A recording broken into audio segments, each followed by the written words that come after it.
आदिनम से जुड़े आप सभी पूज्य संतों का मैं शीश झुकाकर अभिनंदन करता हूं।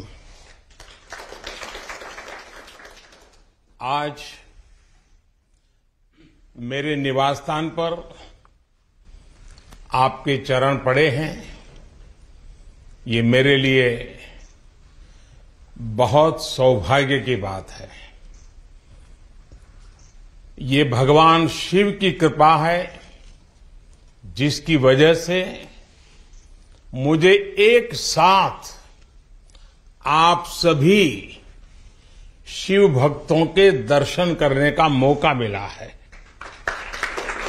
मुझे इस बात की भी बहुत खुशी है कि कल नए संसद भवन के लोकार्पण के समय आप सभी वहां साक्षात आकर के आशीर्वाद देने वाले हैं। पूज्य संतगण, हम सभी जानते हैं कि हमारे स्वतंत्रता संग्राम में तमिलनाडु की कितनी महत्वपूर्ण भूमिका रही है। वीर मंगई वेलु नाचियार से लेकर मर्द भाइयों तक, सुब्रमण्यम भारती से लेकर नेताजी सुभाष चंद्र बोस के साथ जुड़ने वाले अनेकों तमिल लोगों तक हर युग में तमिलनाडु भारतीय राष्ट्रवाद का गढ़ रहा है। तमिल लोगों के दिल में हमेशा से मां भारती की सेवा की, भारत के कल्याण की भावना रही है।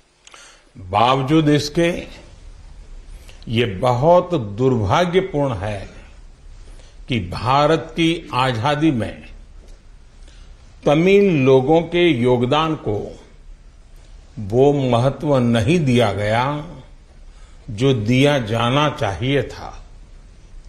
अब बीजेपी ने इस विषय को प्रमुखता से उठाना शुरू किया है। अब देश के लोगों को भी पता चल रहा है कि महान तमिल परंपरा और राष्ट्रभक्ति के प्रतीक तमिलनाडु के साथ क्या व्यवहार हुआ था।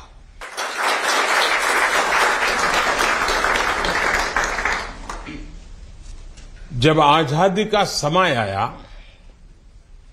तब सत्ता के हस्तांतरण के प्रतीक को लेकर प्रश्न उठा था।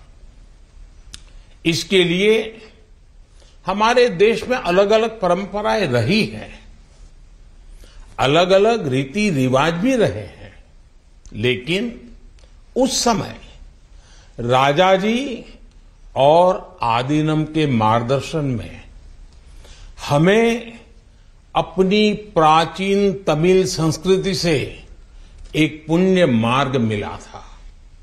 ये मार्ग था सेंगोल के माध्यम से सत्ता हस्तांतरण का। तमिल परंपरा में शासन चलाने वाले को सेंगोल दिया जाता था। सेंगोल इस बात का प्रतीक था कि उसे धारण करने वाले व्यक्ति पर देश के कल्याण की जिम्मेदारी है और वो कभी कर्तव्य के मार्ग से विचलित नहीं होगा। सत्ता हस्तांतरण के प्रतीक के तौर पर तब 1947 में 1947 में पवित्र तिरुवावड़ुतुरई आदिनम द्वारा एक विशेष सेंगोल तैयार किया गया था।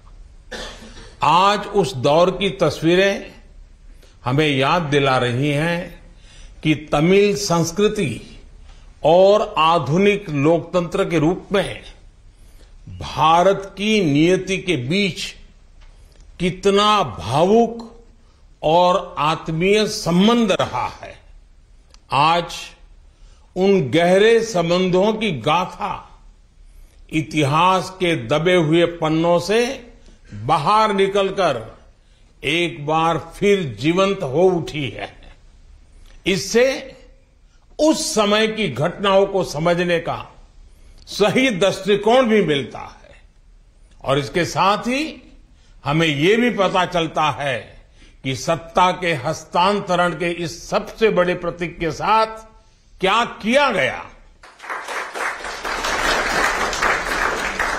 मेरे देशवासियों, आज मैं राजा जी और विभिन्न आदिनम की दूरदर्शिता को भी विशेष तौर पर नमन करूंगा।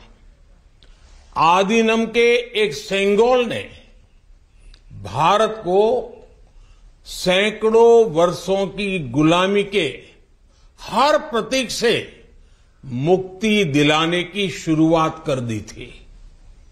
जब भारत की आजादी का प्रथम पल आया, आजादी का प्रथम पल, वो क्षण आया, तो ये सेंगोल ही था जिसने गुलामी से पहले वाले कालखंड और स्वतंत्र भारत के उस पहले पल को आपस में जोड़ दिया था। इसलिए इस पवित्र सेंगोल का महत्व सिर्फ इतना ही नहीं है कि ये 1947 में हस्तांतरण का प्रतीक बना था। इस सेंगोल का महत्व इसलिए भी है क्योंकि इसने गुलामी के पहले वाले गौरवशाली भारत से, उसकी परंपराओं से स्वतंत्र भारत के भविष्य को कनेक्ट कर दिया था। अच्छा होता कि आजादी के बाद इस पूज्य सेंगोल को पर्याप्त मान सम्मान दिया जाता, इसे गौरवमय स्थान दिया जाता, लेकिन ये सेंगोल प्रयागराज में आनंद भवन में वॉकिंग स्टिक यानी पैदल चलने पर सहारा देने वाली छड़ी कहकर प्रदर्शनी के लिए रख दिया गया था।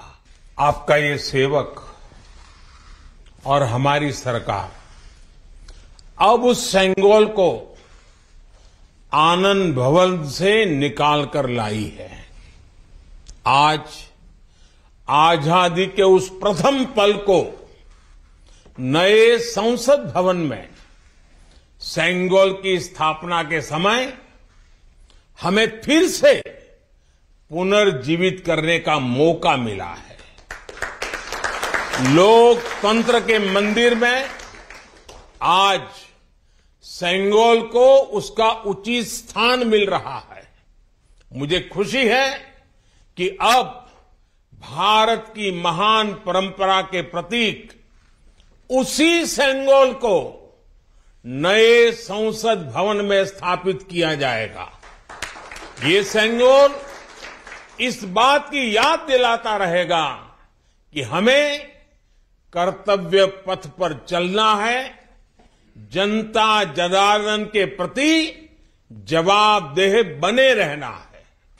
पूज्य संतगण, आदिनम की महान प्रेरक परंपरा साक्षात सात्विक ऊर्जा का प्रतीक है। आप सभी संत शैव परंपरा के अनुयायी हैं। आपके दर्शन में जो एक भारत श्रेष्ठ भारत की भावना है, वो स्वयं भारत की एकता और अखंडता का प्रतिबिंब है। आपके कई आदिनम के नामों में ही इसकी झलक मिल जाती है। आपके कुछ आदिनम के नाम में कैलाश का उल्लेख है। ये पवित्र पर्वत तमिलनाडु से बहुत दूर हिमालय में है, फिर भी ये आपके हृदय के करीब है। शैव सिद्धांत के प्रसिद्ध संतों में से एक तिरुमूलर के बारे में कहा जाता है कि वो कैलाश पर्वत से शिव भक्ति का प्रसार करने के लिए तमिलनाडु आए थे। आज भी उनकी रचना तिरुमंदिरम के श्लोकों का पाठ भगवान शिव की स्मृति में किया जाता है। अपर, समंदर, सुंदरर और माणिक्य वासगर जैसे कई महान संतों ने उज्जैन, केदारनाथ और गौरीकुंड का उल्लेख किया है। जनता जनार्दन के आशीर्वाद से आज मैं महादेव की नगरी काशी का सांसद हूं, तो आपको काशी की भी बात बताऊंगा। धर्मपुरम आदीनम के स्वामी कुमार गुरुपरा तमिलनाडु से काशी गए थे। उन्होंने बनारस के केदार घाट पर केदारेश्वर मंदिर की स्थापना की थी। तमिलनाडु के तिरुपन्नदारु में काशी मठ का नाम भी काशी पर रखा गया। इस मठ के बारे में एक दिलचस्प जानकारी भी मुझे पता चली है। कहा जाता है कि तिरुपन्नदारु का काशी मठ तीर्थ यात्रियों को बैंकिंग सेवाएं उपलब्ध कराता था। कोई तीर्थ यात्री तमिलनाडु के काशी मठ में पैसे जमा करने के बाद काशी में प्रमाण पत्र दिखाकर वो पैसे निकाल सकता था। इस तरह शैव सिद्धांत के अनुयायियों ने सिर्फ शिव भक्ति का प्रसार ही नहीं किया, बल्कि हमें एक दूसरे के करीब लाने का कार्य भी किया। पूज्य संतगण, सैकड़ों वर्षों की गुलामी के बाद भी तमिलनाडु की संस्कृति आज भी जीवंत और समृद्ध है, तो इसमें आदीनम जैसी महान और दिव्य परंपरा की भी बड़ी भूमिका है। इस परंपरा को जीवित रखने का दायित्व संत जनों ने तो निभाया ही है, साथ ही इसका श्रेय पीड़ित, शोषित, वंचित सभी को जाता है कि उन्होंने इसकी रक्षा की, उसे आगे बढ़ाया। राष्ट्र के लिए योगदान के मामले में आपकी सभी संस्थाओं का इतिहास बहुत गौरवशाली रहा है। अब उस अतीत को आगे बढ़ाने, उससे प्रेरित होने और आने वाली पीढ़ियों के लिए काम करने का समय है। पूज्य संतगण, देश ने अगले 25 वर्षों के लिए कुछ लक्ष्य तय किए हैं। हमारा लक्ष्य है कि आजादी के 100 साल पूरे होने तक एक मजबूत, आत्मनिर्भर और समावेशी विकसित भारत का निर्माण हो। 1947 में 1947 में आपकी महत्वपूर्ण भूमिका से कोटि कोटि देशवासी पुनः परिचित हुए हैं। आज जब देश 2047 के बड़े लक्ष्यों को लेकर आगे बढ़ रहा है, तब आपकी भूमिका और महत्वपूर्ण हो गई है। आपकी संस्थाओं ने हमेशा सेवा के मूल्यों को साकार किया है।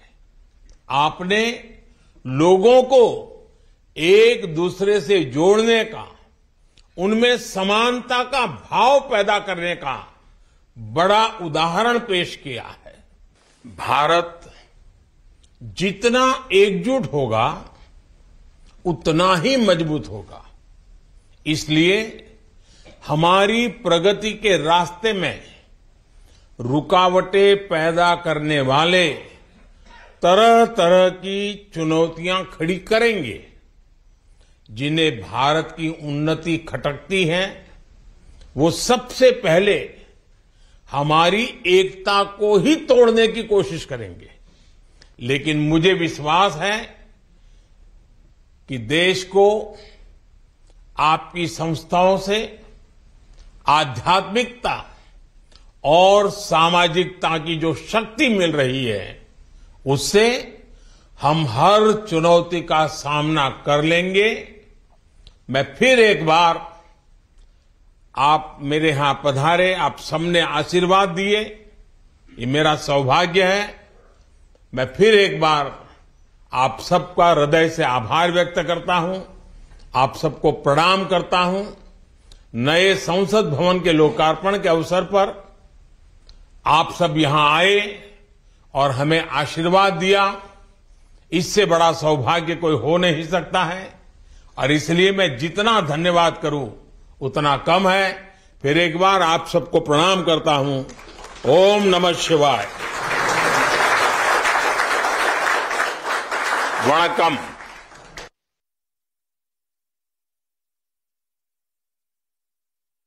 पीटीआई नेता